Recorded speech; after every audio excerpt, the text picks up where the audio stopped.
years, you know, of having acne, I've become comfortable with this. I've had it since 15, I'm 22 now. But this one specific time, it finally got to me. I don't think I've ever told anyone this. This was the first time that I had ever cried because of my acne.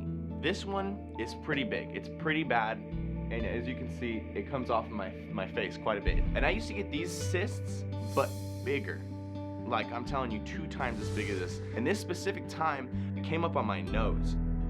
As soon as I got to school, the first thing that they say is, oh, look at Rudolph. It was my turn to give a speech that day. I could hear them talking about my giant zit, you know, oh, watch out, dude, it's gonna explode, it might get on you. The last thing that just killed me, it killed me, man. I went up to one of my good friends at lunch. He just runs up and pokes my nose right on top of the cyst, like flicks it. And I got in my car, I sat down, and I just started crying, man. Please welcome Brian to the show. Thank you. I have to give you credit. I hadn't seen that, but you were so authentic in that. And in your case, you went through all the traditional treatments, right? Yes, I tried everything, and I went through the topicals, the antibiotics and stuff. Finally, I tried Accutane. It cleared up for a long time, and then the Accutane, the acne started coming back. I started getting cysts again, started getting them on my forehead really big. So I just tried taking dairy out, and it started to help my acne, started clearing it up. And then I thought, if I can make one little tiny dietary change, why not try some other things? So I started what I call mega dosing vegetables, and I was taking 12 to 16 vegetables a day, and it started like really clearing it up. So I just kept trying. And so you did this on your own, medicine. because we know Absolutely. we've had dermatologists on who have talked about the importance of diet and its effect on the skin. So clearly, for you, was dietary, especially dairy, affecting the production of sebum, your sebaceous glands? Mm-hmm. You're a shining example of how important, taking care of your skin externally is, but internally, I mean, what's really cool to me is looking at how bad your acne is, and the quality of your skin is phenomenal. Yeah, over just taking more water in and having more vegetables, my skin the scars have started to fade very naturally, and it's awesome. So, For me, it's crazy because I used to wake up and I'd look in the mirror every day, and I would just wait to collect which ones were the new ones on my face. Okay, let's go out. and I think you brought up a very important point. Like, a lot of times people don't get it because I actually use Accutane. Okay. And so I understand what you're saying. I use it on more than one occasion, and it's a big deal. When you take Accutane, you sign contracts like, for a woman, like it's a big deal. And people don't realize that about 1 in 5 people with acne will actually consider suicide at some point. So I want to thank you for being brave, and I want to thank you for making these videos, because people underestimate what a big deal it is when you have the type of acne that requires Accutane. And you can openly have a dialogue with your doctor. If you're working with a doctor, dealing with acne, have an open dialogue. Okay, these treatments, and what are maybe some things I could do? Elimination in your diet, try different things, increase veggie intake. Do that hand in hand. Brian, thank you for highlighting this, and keep up all the great work. Here I am with no makeup. I feel really disgusting, but this is my face. It's still all over my chest, it's all over my back, it goes down my neck. But for me, I almost feel like acne is more emotionally painful. If they never pointed out my acne, would I have hated myself as much as I did? If nobody said anything, it does make me wonder if I would feel the way I do about it now. And I feel like acne is what made people hate me all my life. It was really hard growing up for me, hating myself. And you know, when you told that you're stupid and you're ugly and you should kill yourself every day, there are times where you start to believe it. I look back at that now, I'm like, wow, look at how much acne has changed me. Without it, I wouldn't be able to understand what other people are going through. Please welcome Cassandra Bankson to the show. And Cassandra,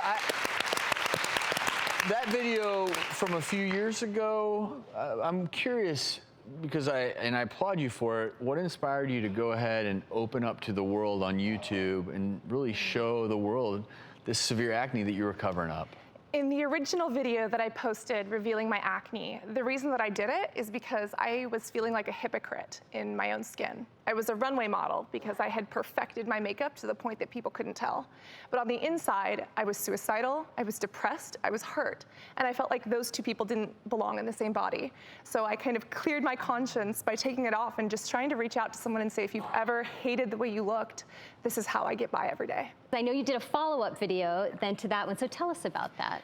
I actually did a video where I cut out dairy for 2 weeks to see if it was making a difference in my skin.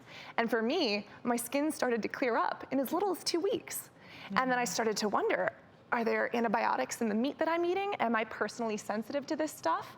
And then when it comes to my mental health, when you've got acne on your face, when you've got a psychological disorder, and you are so concerned about how other people are perceiving you, you're gonna have a pretty high stress level, chronic stress all the time. Isn't it crazy the cycle that creates? No, it's true. Acne, stress more. I mean, Yeah, the stress releases tough. cortisol, and that directly acts on your oil glands, makes you break out more. And you know, the hormonal pattern is especially in women, adult hormonal acne, really right here along the jawline and the chin. Yeah.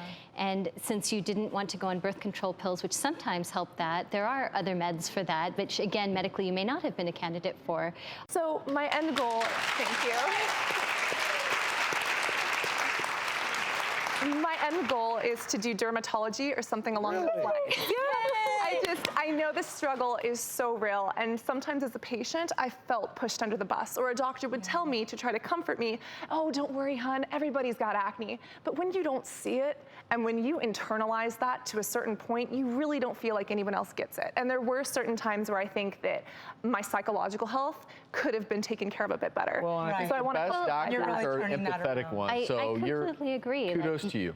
If you decide to go that route, I think you'll have such tremendous empathy and understanding for your patients, and that'll really help you so much in your clinical skills and your approach. That's my current goal. Congrats to you. Well done. Keep up the great work, Cassandra. I've been dealing with acne more than half my life. I just see it's bumpy, it's not smooth. It has stopped me from living to the fullest that I could live. I just want beautiful skin. Definitely can make it better. Will it be perfect? No, but I would say significantly better. We've set you up with a board-certified plastic surgeon, Dr. Brian Reedy. He's agreed to do the necessary treatments to get your skin as good as it can be. I'm excited to help Penny today. She has severe acne scarring, and we're going to utilize a laser called the Fraxel Repair Laser to sand that skin smooth. We're using CO2 energy to drill tiny holes in the skin. We're going to really work with the microneedling on some of the deeper pitted scars here, and then over the healing process, the skin tightens and smooths, and you get a more regular, even appearance to the skin. Now what I'm going to do is some of the deeper acne scars that are still present after the laser, we're going to come back with what we call a micropen or microneedling, but it allows me to spot treat some of the deeper scars. Penny now joins us along with board-certified plastic surgeon, Dr. Brian Reedy. You look beautiful. Thank you. I feel amazing. You really do. I mean, I remember the tape. I remember seeing you, and Doc, you did a good job. Thank you. Congrats. Thank you. I'm just so thrilled to see you so happy. And this was obviously a drawn-out process for Penny. There are pictures here of her going through this process because you're treating. There's then obviously the healing, the inflammation, and yeah, this is not some simple little thing, and yet obviously the end result is beautiful. Before we go, gentlemen, because Penny, I'm sure you'll appreciate this question. You know, in an ideal world, obviously there's going to be some upkeep here, but as far as scar prevention for people watching right now, what's the best advice we can give people? The key really is to hop on acne as a teenager when it starts. Okay. So when you have a teenager that gets acne, they need to see a dermatologist, and they need to get on an aggressive treatment plan so that you don't end up having to deal with this situation.